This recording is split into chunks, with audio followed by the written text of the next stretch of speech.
Hello, everybody. It's Patricia Dancing Elk Walls here from the Light Language Conference 2025.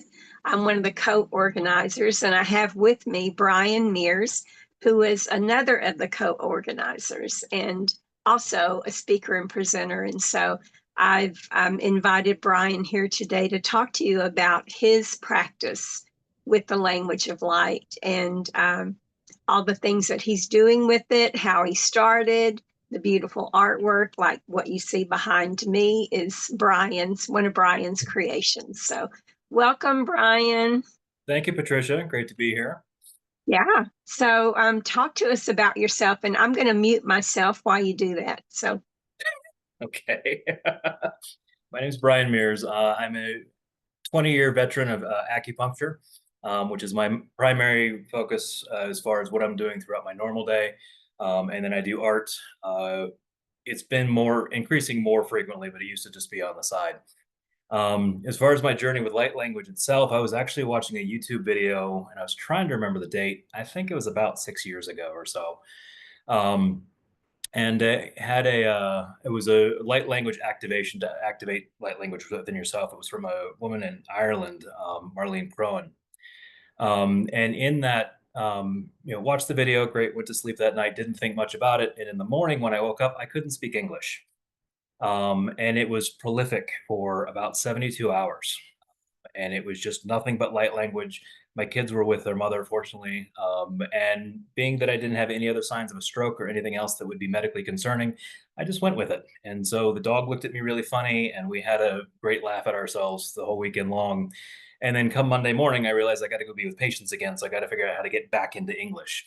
And somehow the idea came through that it was in speaking Spanish stored in is a secondary language stored in another portion of the brain. So said a few words in Spanish, and all of a sudden English was available to me again.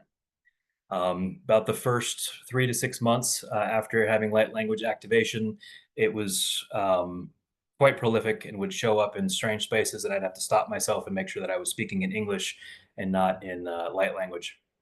And then during that time period, while I was working, one of my patients had asked me to draw a drawing for her, and she said, "Just can you draw me a goddess grove?" And had the vision relatively quickly, which is the way that I typically do my artwork is through visions. And even as I was talking to her, we figured out kind of the basic layout of what it was going to look like. And I'll go ahead and share the screen here real quick, just so that you guys can see what came out of this space. Um, Come on, click the button. There you are. So this is Goddess Grove that I drew. The original of this one is 18 by 24. And this is actually the piece that in drawing it, I realized I was actually writing in light language. And this was the first time it had ever flown out of me, just naturally flowed out of the pen. So it was actually up in this upper right-hand corner here. As I was doing all of this teeny tiny little detail on the trees, I realized that a lot of these pieces, as I was doing, I was actually overlapping light language codes because I've been studying it now for 6 months, since it was, um, rather prolific coming out of me verbally.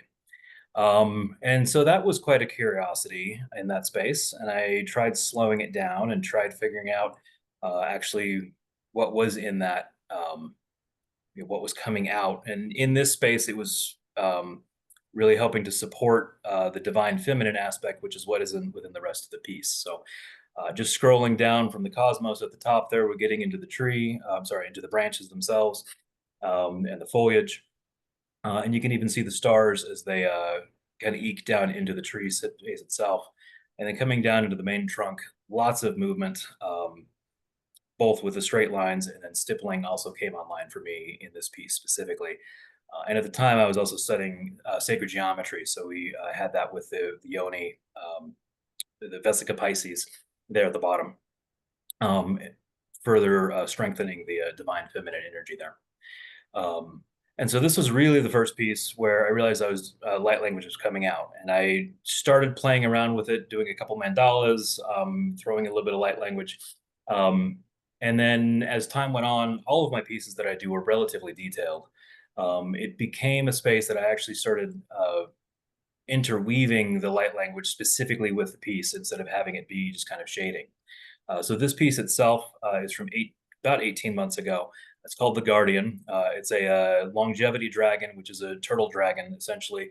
And in this space, it's this specifically, it's got a whole bunch of ancient temples on it. And we'll get into that in a moment. But it all started with this dodecagram up here in the center. Um, and then the radiant light language. So you can see off here, oh, go to the side. There you go. Off on the sides over here, that's radiating out from that. Lost my cursor. There she is. Out from the dodecagram. And when you come and look at the trees, there's light language all throughout all the trees, both supporting the tree itself and then the expression of life that a tree can hold for us. Getting down into the dragon itself, toot, toot, toot. We ended up putting in the sacred temples were ones that spoke to me as far as Borobudur, Chichen Itza, and then Lagrange in Ireland.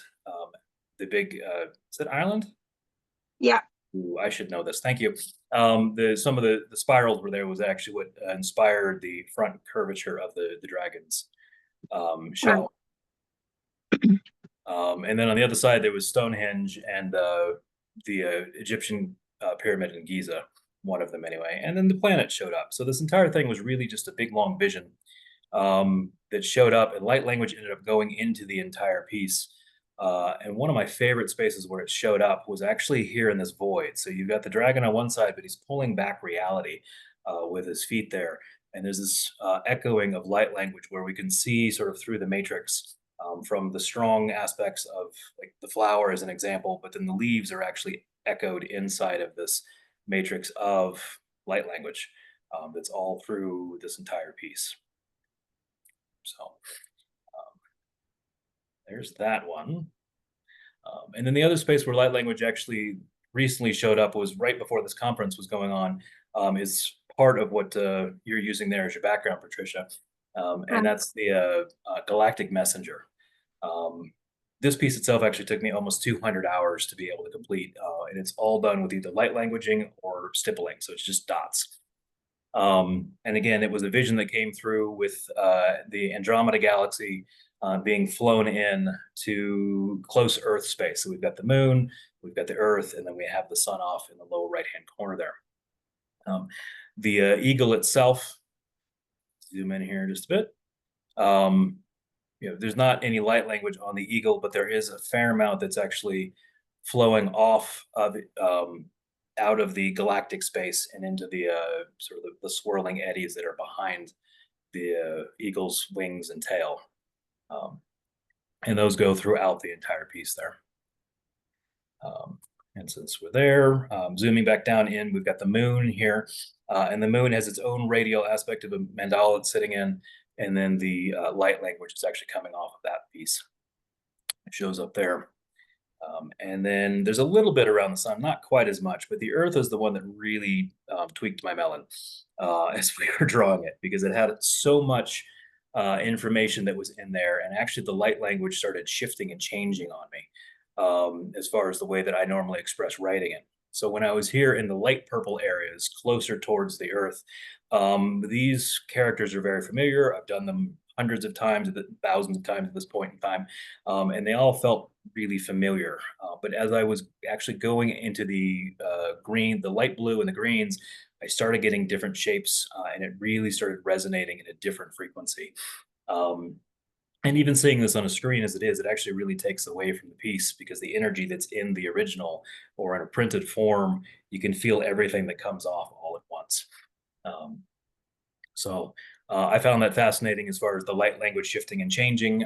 And I've even noticed in drawing it that depending upon what I'm listening to or the conversations that are being had in the room as I'm drawing, that the light language will start to shift with whatever frequency is in that space. So if I let my 17-year-old son control the stereo for a little bit, I don't do light language because it's a little harsh. But if we're listening to classic music or a few other things that like a indie rock, much smoother on the central nervous system, and the light language comes out in this beautiful form that I'm happy to share with others. Right. I think that's most of the journey with light language that we went through. Um, did you have any questions about the artwork before I Um, stop the screen share?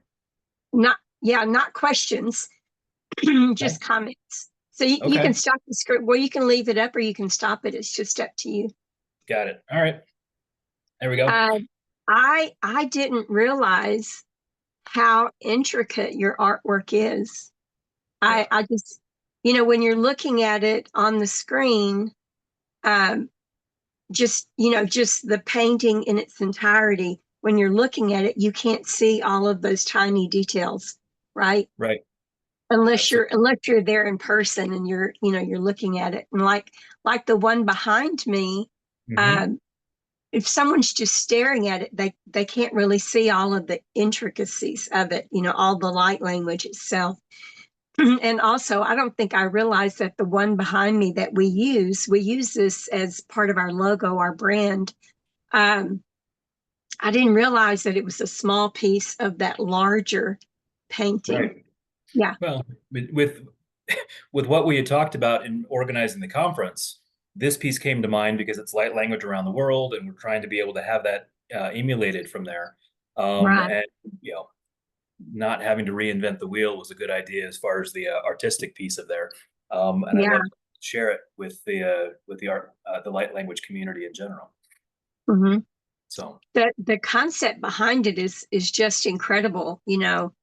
Um, I don't know. I'm blown away by the art.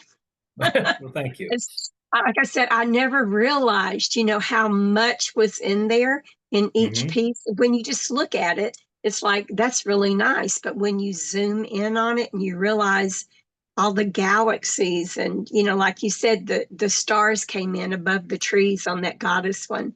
Right. You don't really pay attention to that unless you're really focusing in on it and Right. receiving all of those codes. And it makes sense to me what you said about the music. I mean, one of the things that they gave to me was that, the first of all, light language is basically telepathic, right? But we have to, as humans, we have to perceive it in different ways so that we can understand it and we can integrate it. And so we have all of these ways, speaking, singing, writing symbols, moving our bodies, our hands, all the ways that we perceive and integrate as human beings. Right. But sound, what they had told me about singing light language is that it's a higher frequency. And I've heard other people talk about the music like Beethoven, that it's higher frequency, the megahertz or higher, more Yep. more pure frequency. And so it Yep. makes sense that when you're listening to that music versus hard rock, you know, Right. or grunge music, that you would get a different frequency that you're working with. Yeah. Um, yeah, Absolutely. that's crazy. And so Well, you, it's crazy and it makes sense, right? It's yeah, very poetic actually in that space. What am I recording? And it's not just what's being channeled, but it's the entire environment around me. Um, and that includes teenagers and whatever they want to be listening to. yeah, because we are a product of our environment sometimes, right? Yeah, absolutely. Because we are all bouncing off one another. And so um, that a lot of people talk about that, keeping your environment cleaner, so that you're Yeah. a clear channel. I mean, there are people that I know that do readings, and they will fast the entire day while they're doing readings. They won't eat or drink anything. I can see that. And I don't work that way, but there are people that do that. They want to keep their channel clean, Yeah, you know. But absolutely. um, but yeah, so that would make perfect sense. So Yeah. you talked at one point about bringing some of your art Uh-huh. uh, to the Light Language Conference to offer it, to sell it. Do you still? How are you feeling about that? That certainly seems like it's high on the list of potential things that will occur, right? Pretty much I sell all of my artwork online, and so I don't have a traveling road show that I go to all the art shows for. So, it's an investment on one side, but certainly with this conference, it makes a lot of sense to be able to bring that energy into the space. This piece behind me, which is a 4 foot by 5 foot, um, may not be for sale there, but I can at least bring it to be able to help hold in some of the extra light codes that are there. That was a painting that I did a couple of years ago, and we'll see. It's not a bad idea to take orders there without a physical product, because some people are going to be traveling. They would rather Right. that you mail the painting to them, right? They would Absolutely. rather Yeah. not have to travel with it. And so, yeah. So Right. everybody pay attention. You could possibly get one of Brian's paintings at the conference. Right. So this is actually the only painting that may be there. Everything else is hand drawn, by the way. Right. This is all done with a very fine tip pen. And you were mentioning the detail. One thing that my brain knows about when it comes to that the piece is getting close to being completed is when I can look at a piece and my brain can't hold all of it at once. Like Okay. my eyes, we can give you an example here with the Galactic Messenger. Um, come on. Like when I was getting close to having this piece finished, when you look at it in person, like your attention will come down in here, and then we notice all the detail that's in that space, and then somehow we end up following one of these light language codes, and oh, now look, here we are in the sun. And when my brain starts naturally moving around the piece itself, I know that we're right there at the level of being completed for it, because the light codes are sufficient to be able to emulate or resonate off of the piece itself. Okay. Brian, I don't think everybody thinks that way. No, no, I think very But few yeah, people think that way. yeah, yeah. And, But and as an which artist, yeah, go as an ahead. artist, that's how I learned how to say the piece is finished.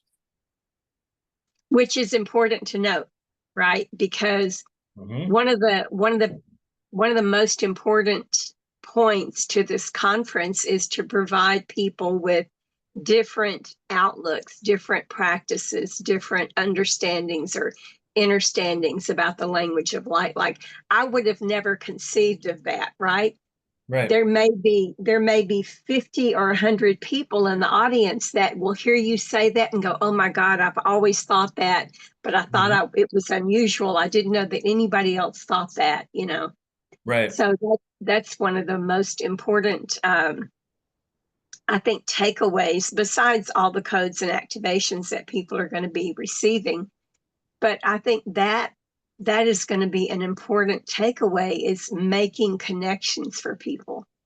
No, absolutely. People being able to make those connections for themselves, and to know, this isn't so odd what I'm thinking. There are other people that think this way. Right.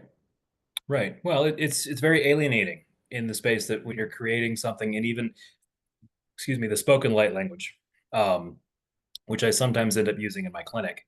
But it's really more for my own version of self-regulation, because I typically use the artwork as the expression of light language that I choose to share with others. But in that space, it can be alienating as you're hearing all these light language codes and you're feeling the frequencies and you're looking around the room like, I don't know. Maybe I'm the only one getting this. Maybe everybody else is getting it and they're just as confused as I am. So having that community to be able to have that form of support, that no, it's a big step in the evolution of the human spirit and expression of light that we're able to do at these times, I think is very important. Yeah.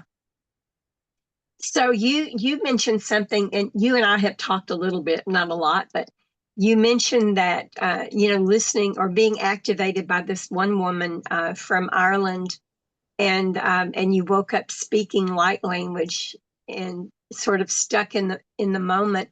You're the third person, maybe fourth person, out of all the people that I know. You're maybe the fourth person who has mentioned that, the way that it activated you. And Mhm. again, I wasn't activated that way, and so it's a new concept to me. And I know it's crazy, but I'm just excited that other people are going to get to hear all these stories, and they're going to feel that kinship. you know. Right? Oh, Um, absolutely. yeah, Yeah. Well, and looking at it, as far as the whole timeline of my history, right? I loved being silly with words. I loved mincing words when I was a kid. I loved ska music when I was a kid because they do those you bop beep bop boop doo, right? And they'd put these things in there and it's just nonsense words, and I was always fascinated by those pieces. And then as I got older, then I became fascinated with ancient languages that I couldn't pronounce. And working my way through Sanskrit and working my way through Sanskrit, I guess is the big one. Um, and then it slowly developed, and then I had this activation piece. So I was already working with words that my conscious mind didn't understand on some level. yeah, And then the activation really pulled it up like, oh, no, no, no, you're not just playing with some Sanskrit word. You're actually channeling something in a totally different way. right. Because Sanskrit is just another it's just another form of light language. It's just another aspect of the one source language, you know? Right. Oh, absolutely. Yeah. Um, where do you see this taking you? Where do you see your relationship with light language going? That's a $5 million question, isn't it? I hate it when people ask me that question. So Right? So you decided to share. Thank you. I'm channeling. I was Right? told to ask you that I get it. question. Yeah. Absolutely. I'm in a transitional space within my practice itself, right? Being 20 years as an acupuncturist and feeling what's next, right? What's going to show up next for me in the next 5 years? I certainly don't have 20 more years of practice in me. So I'm looking at how am I going to end up ebbing and flowing in maybe away from acupuncture and moving more into energy medicine and integrating light language in that space. As long as the pen will continue to write light language, it does bring me a lot of peace, brings me a lot of I joke with my kids that when I draw, it helps. I do it for my own sanity because it helps, gives me that quiet space that I need to be able to calm down the mental processes of just being a modern human and all those Yeah. stress challenges there. So, what's next? I'd like to see my art be able to be embraced and more expansive in spaces that people are able to experience those frequencies. And then also looking at opening up a piece of my practice towards more light language energy medicine and moving away from the acupuncture that's been the bread and butter for 20 years. Right. Yeah. So I was having a thought while you were talking. So if there are any art galleries out there who would like to contact Brian and show his work, feel free. All right. Yes, please. Um, so what do you have in store for us at the conference? Do you have an idea of what you're going to share? The thought was to line up all of a little bit of what we've shared here, which is kind of the stepping stone into it, right? Here's how it got activated. Here's the Goddess Grove, where really I recognize that this is a written pattern. This is not just random lines on a page. But then actually diving into them and getting into more detail in the spaces as far as the geometries that are overlapped, the light codes that are present, right? The subtle differences that have shown up throughout all of those pieces. Um, and as long as channel is going to allow me to do it, there's also the thought of doing a live demonstration, working probably with a dodecahedron, which is that 12 pointed star that was there as part of the guardian, the big turtle dragon, and is actually actively behind your head. So, um, ta-da! Um, So and then because it's channeled information, who knows exactly what's going to be coming up. But I felt that going through the process of the art and what it takes to take it from a personal space, and then the development and the confidence and the even the compassion for self, that this is a real expression that I'm able to take from my own private gallery and be able to share that with a group of strangers. Um, to be able to have this be accessible to more people seems very an important message to share. yeah. So it's become not a joke, but I don't have another English word for it. So it's become humorous to most of us involved in this conference that we all have this plan of what we're going to present. But Yep. once we're there, the 11 of us with hopefully 400 participants plus vendors, that's really not just 400, right? Right. So once we're there with all of this energy moving together and working together, there's no telling what's going to happen, Oh, you yeah. know? All the presentations will be written the night before.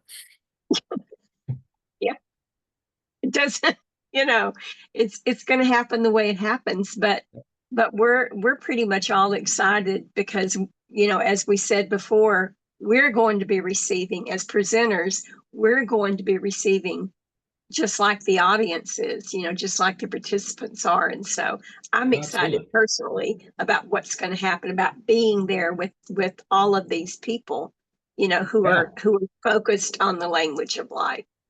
absolutely. So Well, and you haven't seen the Arvada Center yet, but Gavin, yeah, the space that we will be within will be able to contain that. It will be able to contain the light codes. It'll actually be great for grounding, and it'll be great for the experience of both the conference and then all the vendors that are signed up to come on in. yeah, But it's a very beautiful facility yeah, with because it's great an art outside center gardens. too, right? It's an art center, and so it already has Yep. that frequency of Yep. healing and enlightenment in it because it's an art center. Yeah. Very good point. Very good point. That's great. Was there anything else that you wanted to share that I forgot to ask you about? Nothing that's coming to mind. Just thank you for making this opportunity and for doing the co-organization with the conference itself. And looking forward to all those steps forward that we have to take in between now and what was it, end of May, May 30th through June 1st? Yeah, yeah. So you and Dina and I have really had a good time trying to organize this because I've organized other things, but never a full conference. So, Yeah. yeah. So speaking of, everybody needs to go and buy their tickets. They need to buy their attendance tickets, and we need a couple of more vendors, and we're always open for sponsors. So if anybody Absolutely. listening, if that cues any of you to reach out, please reach out to me or Brian or Dina. Yep. So we look forward to seeing all of you at the conference, and I look forward to meeting you in person. I've never met you in person. I've seen you enough times, but yes, it has not ever been in person. In the ethers, you see me in the ethers, I'm sure. Yes, ma'am. All right. Well, I'm going to stop the recording, but don't go anywhere. Alrighty. So we will see all of you at the Arvada Center Center for Art Yeah, in Arvada Center for Colorado. Arts. Yeah, May 30th through June 1st. Look forward to seeing you there. Thank you.